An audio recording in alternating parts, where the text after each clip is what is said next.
অনেক মায়ের আসলে দুশ্চিন্তা থাকেন বাচ্চাদের কোন বয়স থেকে দাঁত ব্রাশ করাবেন।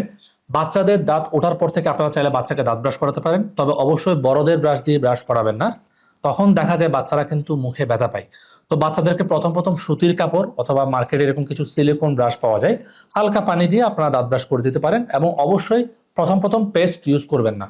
বাচ্চা যখন 6টি দাঁত উঠে যাবে তখন আপনারা চাইলে বাচ্চাদেরকে দাঁত ব্রাশ করাতে পারেন, তবে অবশ্যই কিছু বেবি টুথব্রাশ আছে, এই ব্রাশগুলো দিয়ে ব্রাশ করাবেন, দেখতে পারেন এটা খুবই সফট। এবং বাচ্চাদের কিছু টুথপেস্ট আছে, অবশ্যই এটা ফ্লোরাইড ছাড়া এবং সুগার ফ্রি। হালকা দানা পরিমাণ নেবেন, হালকা দানা পরিমাণ নিয়ে আপনারা বাচ্চাদেরকে দাঁত ব্রাশ করাতে পারেন, এতে বাচ্চারা খুবই আরাম পাবে। এভাবে দিনে 2 বার, রাতে ঘুমানোর আগে একবার, সকালে নাস্তা করার পরে একবার আপনি আপনার বাচ্চাকে ব্রাশ করে দিবেন।